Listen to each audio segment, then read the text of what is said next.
আসসালামু আলাইকুম। রিফা রান্নার রেসিপি থেকে সবাইকে শুভেচ্ছা জানিয়ে শুরু করছি আজকের পর্ব। আজ আমি ১০ টাকা দামের চকলেট বিস্কিট দিয়ে সুন্দর একটি কেক বানিয়ে দেখাবো। মাত্র ৩টি উপকরণে এই কেকটি তৈরি করে নিতে পারবেন, যা বাচ্চাদের খুবই পছন্দের একটি কেক।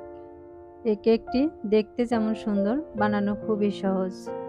আর এরকম সহজ রেসিপি পাওয়ার জন্য আমার চ্যানেলটি অবশ্যই সাবস্ক্রাইব করে রাখবেন। একটি লাইক দিয়ে পুরো ভিডিওটি দেখে নেবেন। এই কেকটি তৈরি করতে আমি প্রথমে নিয়েছি ১ প্যাকেট ইনো আর চকলেট বিস্কিট। এই বিস্কিটটা আপনারা কম বেশি করে নিতে পারেন। কেকটা যদি ছোট বানাতে চান তাহলে বিস্কিটটা কম করে নিতে পারেন। আর যদি আরও বড় করে বানাতে চান তাহলে বিস্কিটগুলো আরও বেশি নিতে পারেন। আমি সবগুলো বিস্কিট এভাবে খুলে নিয়েছি আর হাত দিয়ে ভেঙে নিয়েছি। এটাকে ব্লেন্ডারে দিয়েও ব্লেন্ড করে নিতে পারেন। আমি সবগুলো বিস্কিট এভাবে ভেঙে নিয়েছি। এখন এর মধ্যে দিয়ে দিচ্ছি তরল দুধ। দুধটা দিয়ে আমি একটা ব্যাটার তৈরি করে নিব। এখানে আমি একটু একটু করে দুধ দিয়ে একটা ব্যাটার তৈরি করে নেব। আমরা যেভাবে কেকের ব্যাটারটা তৈরি করে নিই সেরকমই একটা ব্যাটার তৈরি করে নিব। এখানে দুধটাকে আমি একবারে দিইনি, একটু একটু করে দিয়ে একটা ব্যাটার তৈরি করে নিয়েছি। আর ব্যাটারের ঘনত্বটা দেখিয়ে দিচ্ছি কেমন হয়েছে। এই ব্যাটারটা তৈরি করতে আমার প্রায় হাফ কাপের মতো দুধ লেগেছে। এখন আমি এর মধ্যে দিয়ে দিচ্ছি ইনো।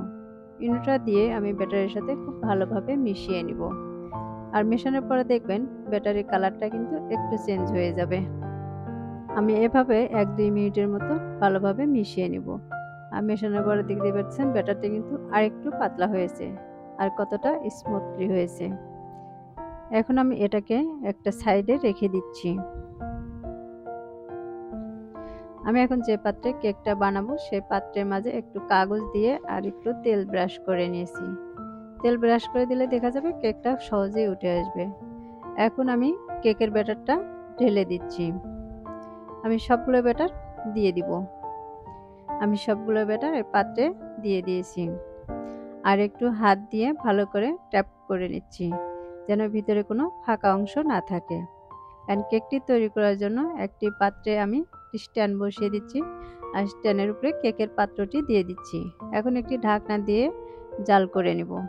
এই কেকটাকে আমি ২৫ থেকে ৩০ মিনিটের মতো মিডিয়াম হিটে জাল করে নিয়েছি। আর একটি টুথপিক দিয়ে আমি চেক করে দেখিয়ে দিচ্ছি ভিতরটা কতটুকু সুন্দর হয়েছে। এখন আমি একটা ছুরি দিয়ে চতুর্পাশে ছাড়িয়ে নিচ্ছি।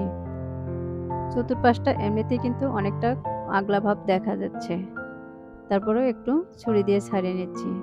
এখন আমি একটি পাত্রে কেকটাকে নামিয়ে নিচ্ছি আর যে কাগজটা দিয়েছিলাম সেই কাগজটা উঠিয়ে নিচ্ছি। আমি কেকটাকে আবারও অপর পাশ করে নিচ্ছি। আমি এ পাশে একটু চকোবিন দিয়ে রেখেছিলাম দেখতে সুন্দর লাগার জন্য। আমি এর উপরে চকোবিনটা দিয়েছিলাম। আপনারা চাইলে কিন্তু এর উপরে বাদাম কুচি করেও দিতে পারেন। আর এটা খেতে কিন্তু দারুণ লাগে।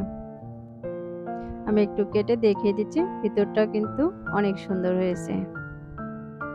খুবই কম খরচে সামান্য উপকরণে এই চকলেট কেকটি তৈরি করে দিতে পারবেন। এটি বানানো খুবই সহজ।